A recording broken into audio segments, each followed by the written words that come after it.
there. Welcome back to my channel.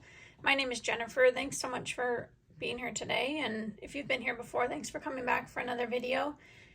Today I just want to talk a little bit about journaling and why I think it's a good practice for people to start journaling. And there are so many reasons why a person can journal or why they should consider it at least. And I just wanted to talk through a few of those ideas of what a person could journal about. So I don't really have much to flip through here, but wanted to show off my planners, of course. I have my, each of them in a cover, but I have my 3 pocket planners for this year that I've been using, and those are all here with us today. This is my current one, my last one for this year, and it's the Sterling Ink Pocket Planner full year.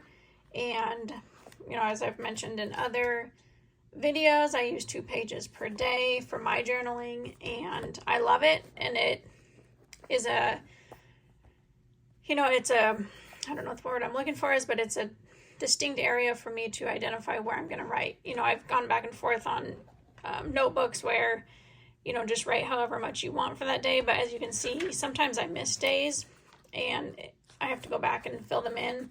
So it's helpful for me to have a dedicated, that's the word I'm looking for, a dedicated page or layout that I can use for each day versus just rolling days, which I love the way that looks too. But for this time in my life, the point I'm at right now, having dedicated space for each day works best for me. So one reason that you might want to consider journaling is to clear your mind. If you have a lot on your mind, a lot's going on in your life, or a lot is weighing on you, it might be a good idea to just write it down. Just get it out of your mind. See if that helps. Just start writing. And that will often clear your mind or give your mind a break from it if you just get it out of your head. And as you write it down, as you're clearing your mind, it will help to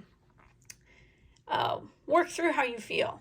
And writing down how you feel about it, you might even discover things that you didn't even know you were feeling.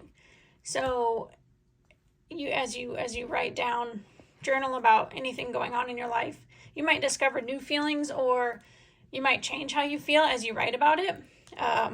It would give you, just self-awareness of what's going on and what you think about a situation or anything that's happening.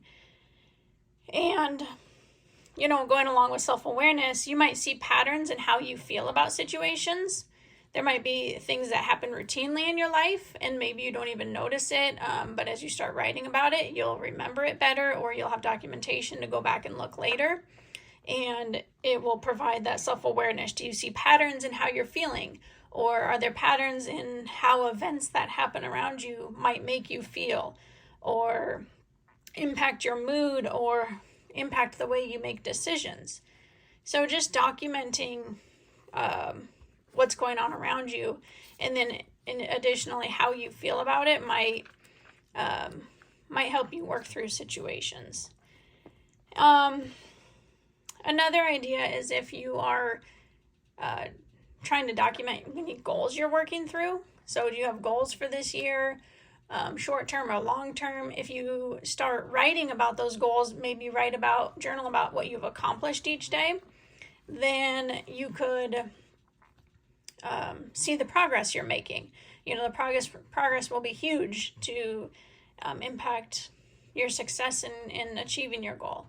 So just, document what your goal is, how you've worked towards that today or this week or this month, and, just see how that goes. For me, one of the main reasons I love to journal is to improve my memory.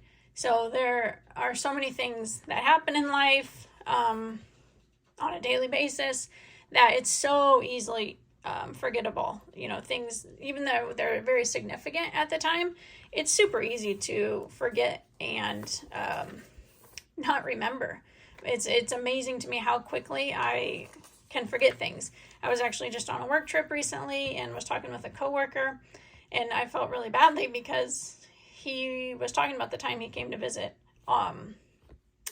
the place that I work. We live in different states, and so he had visited my location and was talking about that trip, and I couldn't, like, once he was talking about it, it started vaguely coming back to me, but it amazed me that memory was not just right there at the top of my head, which it should have been. Like, it's the only time he's been to visit, so it was a significant event in my life, but I had forgotten about it just because so much in life is going on, and it's so easy to forget. And I always thought, I'll never forget things, I'll remember everything. When I was younger, I would ask my parents questions, and I would always, if they didn't know the answer to something or they didn't remember, I would always wonder to myself, why don't they remember this event from when they were younger? Well, now that I'm older, I very much understand why that is the case. So for me, that's a huge part of it. I want to remember what's happening. And even like when I've been writing stuff down now for the last handful of years, I will read through my journals, and I'll even remember that I wrote it down. Like, things just come back to me more easily because I've written it down. So that's huge for me. And, I'm not really showing you anything here. I'm just kind of flipping through my pages as I ramble. So hopefully that's not too annoying. I don't know what people do in their planner videos when they just kind of ramble about something and aren't showing dedicated spreads or anything in their planners, but I just love to show them off because they're so pretty. Gratitude is huge. A lot of people talk about teaching ourselves to be more grateful, and maybe you already are grateful, so you don't need to get better at it, but I'm sure we can all improve a little bit at least. So writing down what you're thankful for each day, finding the little things in life that brought you joy, and just write it down so you don't remember, because it's super easy to forget the things that brought us joy on a given day. And like I already mentioned, along with the improved memory, like the biggest thing I write about is just documenting my days. So nothing, I'm grateful and thankful that, in my life, there's not a lot that upsets me or discourages me or anything.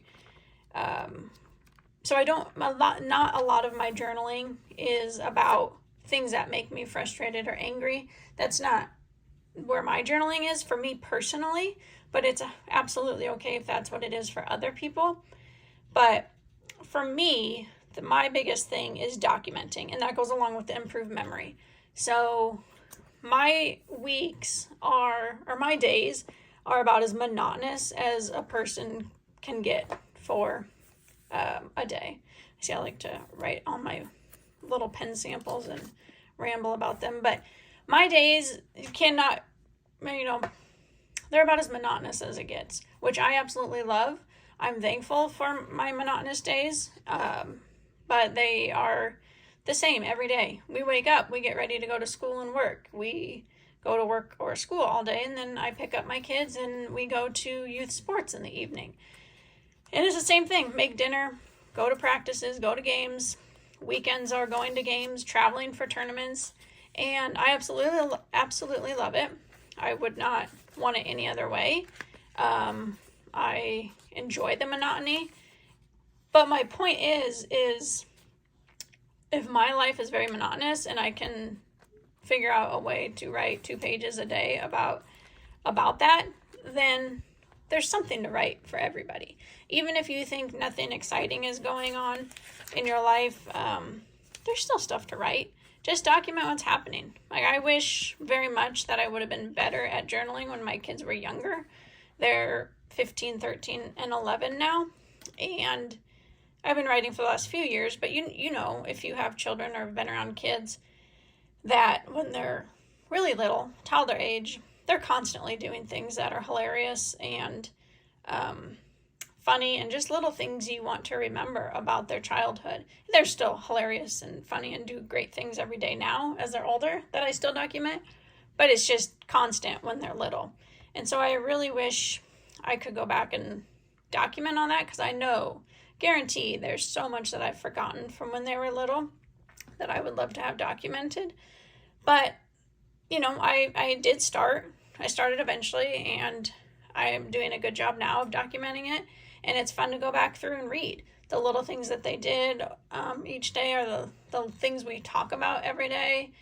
And it's fun to go back and read. I enjoy it, and I'll be thankful to have that later as they get older, and hopefully they'll enjoy it as well as they get older, to look back on what they were like as kids and just document, like, even the little things, you know.